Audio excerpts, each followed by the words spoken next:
மனம். இந்த இந்த வன்முறை அரசு எப்படி ஒரு உச்சகட்டத்தை நகர்கிறது என்றால் 92-93 ஆண்டு காலகட்டம் வருகின்ற பொழுது ஐக்கிய தேசிய கட்சிக்குள்ளே பிரேமதாசாவுக்கு நெருக்கமான இந்த சண்டியர்களுக்கு இடையே போட்டிக்கு ஒருவருக்கொருவர் தங்களுடைய எதிர்கட்சியாளர்கள் அல்லது எதிர்கருத்து உள்ளவர்கள் மீது தாக்குதல் நடத்துவதற்கான பணிகளில் அவர்கள் ஈடுபட்டு வந்தார். தங்களோட கட்சியிலிருந்து விலக்கியவர்கள் போன்றவர்கள் மீது மிக மோசமான தாக்குதல்களை இவர்கள் மேற்கொண்டார். இதற்கு மிக மோசமாக முகம் கொடுத்தவர் லலித் அப்துல் முதல். பிரேமதாசா கொல்லப்படுவதற்கு ஒரு 10 நாட்களுக்கு முன்னர் கூட பண்ணலை என்னும் இடத்தில் நடந்த அப்துல் முதலியினுடைய கூட்டத்தில் முன்னாள் ஐக்கிய தேசிய கட்சிக்காரர்கள் தான் அந்த கூட்டத்தில் இருந்தார்கள். பிரேமதாசாவுடன் பிரிந்து சென்றார்கள். அவர்கள் மீது குண்டுகளை வீசுகின்ற அளவுக்கு இவர்கள் வன்முறையாளர்களாக மாறியுள்ளார். ප්‍රේමදාසගේ ප්‍රධානම ගෝලෙක් වෙච්ච DIG උඩුගම්පල ප්‍රේමදාස උඩුගම්පල ප්‍රේමදාස උඩුගම්පල 1992 වෙද්දී ප්‍රේමදාස 91 අවසාන වෙද්දී ප්‍රේමදාසත් එක්ක ගැටුමක් හදාගෙන මිනිහ කිව්වා දියුරුම් පෙස්සන් ඉදිරිපත් කරා ප්‍රේමදාස තමන්ගේ දේශපාලන සතුරන් මරා දමන්න කොහොමද රටපුරා මැර කණ්ඩායම් එව්වේ කියලා යගේ දියුරුම් පෙස්සෙන් ඉදිරිපත් කළා. ඒ බව ජනමාධ්‍යයට වාර්තා කළා. ලංකාවෙන් පැනලා ගිහලා ඉන්දියාවේ හැංගිලා ගියා. අවුරුදු 1කමාරක් ප්‍රේමදාස රට පාලනය කරන කාලය ඇතුළේ 1992 ஆண்டு காலகட்டத்தில் பிரேமதாசாவுக்கு மிக நெருக்கமாக இருந்த DIG பிரதி போலீஸ் மாதிபராக இருந்த பிரேமதாச உடுகம்பல என்பவர் 92 கடைசியிலே ரணசிங்க பிரேமதாசாவோடு ஒரு முரண்பட்ட நிலைக்கு தன்னுடைய அரசியல் எதிரிகளை கொல்லுவதற்கு எப்படி கொலை குழுக்களை பிரேமதாசா உருவாக்கினார், அவற்றை எப்படி வழிநடத்தினார் என்ற விஷயங்களை ஒரு சத்திய கடதாசி மூலம் அவர் சமர்ப்பித்து விட்டு நாட்டை விட்டு ஓடி கிட்டத்தட்ட 1.5 வருட காலம் இந்தியாவிலே ஒளிந்திருந்தார். උඩුගම්පල කිව්වා ප්‍රේමදාස එවපු ප්‍රේමදාසල කොළඹින් එවපු කණ්ඩායම් විසින් මරපු 1500ක නම් සහ මරපු අයගේ තොරතුරු සහ වාහන තොරතුරු උඩුගම්පල තාව තියෙනවා කියලා. ඒවා කියලා තමයි උඩුගම්පල ලංකාවෙන් පැනලා ගිහිල්ලා අවුරුදු 1කමාරක් ඉන්දියාවේ හැංගිලා හිටියේ. அந்த சத்திய கடதாசியில் அவர் குறிப்பிட்டிருந்த ஒரு முக்கியமான விடயம், நாடு முழுக்க 1500க்கு மேற்பட்டவர்களை கொல்லுவதற்காக அனுப்பிய கொலை குழுக்கள் யார், அவர்களுடைய பெயர்கள், அவர்கள் சென்ற வாகன இலக்கங்கள், கொல்லப்பட்டவர்களுடைய பெயர் பட்டியல் உட்பட பல தகவல்கள் தன்னிடம் இருப்பதாக அந்த சத்திய கடதாசியிலே கூறிவிட்டுத்தான் அவர் நாட்டை விட்டு ஓடி இந்தியாவிலே ஒளிந்திருந்தார். ප්‍රේමදාස 1993 මැයි මාසේ 1 වෙනිදා මරණයට පස්සේ මේ කියන නරකම පොලිස් නිලධාරියා ලංකා ඉතිහාසයේ වැඩිම මිනිමරු පොලිස් නිලධාරියා ලංකාවට එනවා. ඇවිල්ලා ආපු ගමන් එයාට විජේතුංග ආණ්ඩුවේ යටතේ හම්බ වෙනවා වරායි අධිකාරියේ උපසභාපතිකම සහ සියලු පහසුකම් ටික.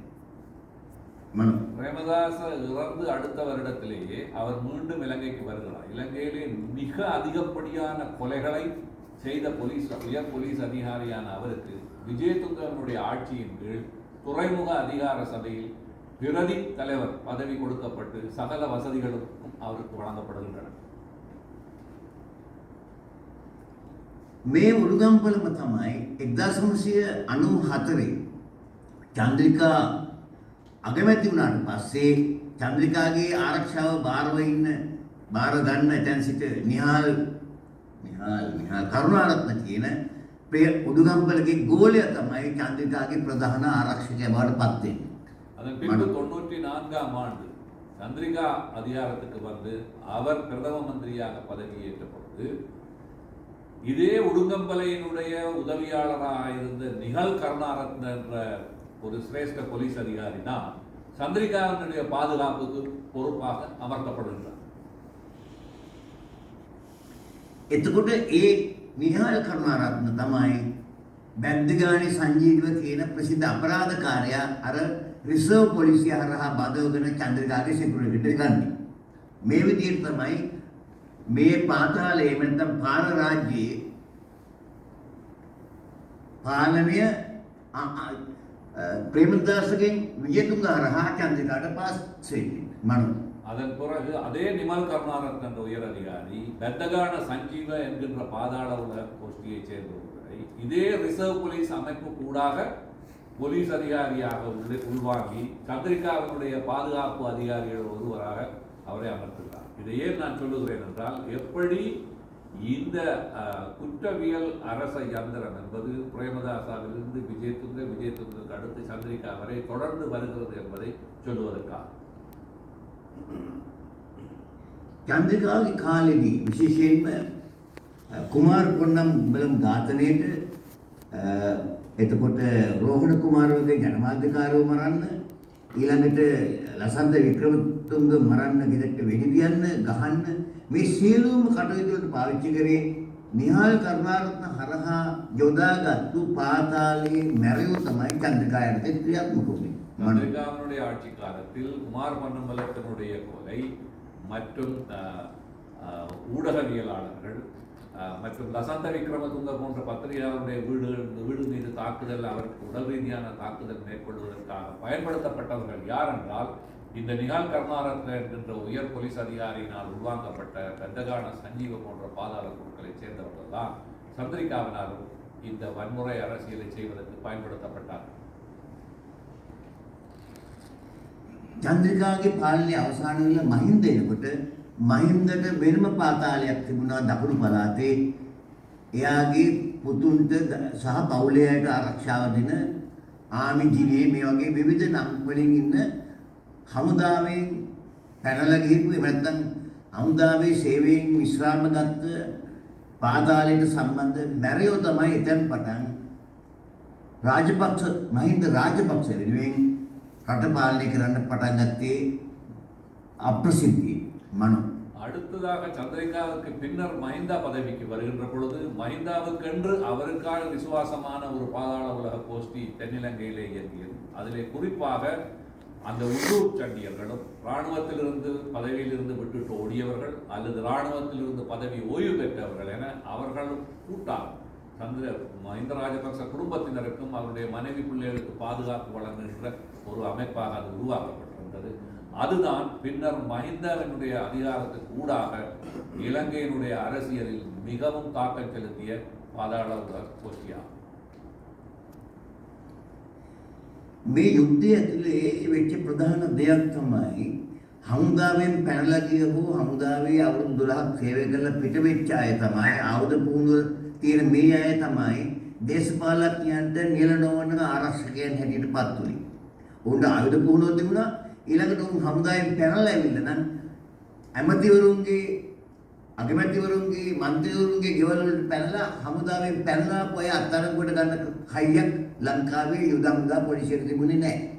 මේක නිසා නිරන්තරයෙන්ම මහින්දගේ පාලේ ඊට පහුවෙනකලුත් හැම තැනකම දේශපාලනඥයන්ගේ නිලනෝන ආරක්ෂකයන් වඩපත් වුණේ ආමේකෙන් පැනලා ආපු හමුදාසයෙන් පැනලා ආපු විශ්‍රාමගත් පුදුමයි. ඒක හොඳට උගලන් තේරුම් ගන්න පුළුවන්.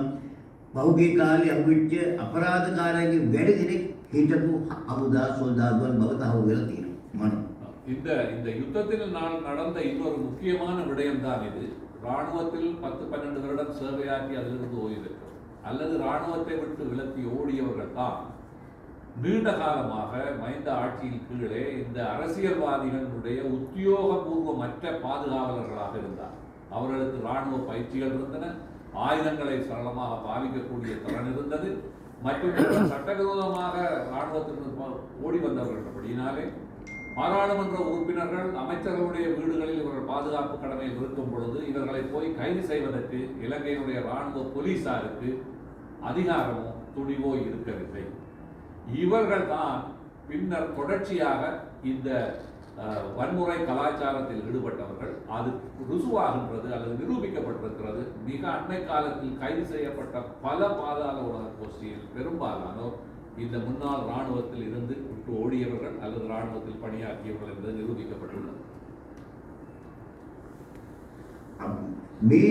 මේ අපරාධ රාජ්‍යත්වයේ තවත් විශේෂ දෙයක් තමයි අපරාධකාරයන් දඬුවම් නොදී ඔවුන් වීරයන්සේ සලකා තමන්ගේ වැඩවලට යොදා ගැනීම. මේක හොඳම උදාහරණය තමයි වැලිකඩ හිරකෙතර හිරකරුවන් දෙමළ සිරකරුවන් මරා දැම්මේ අපරාධකාර දඬුවම් ලැබුව අපරාධකාර සිංහල අපරාධකාරයන් විසින්.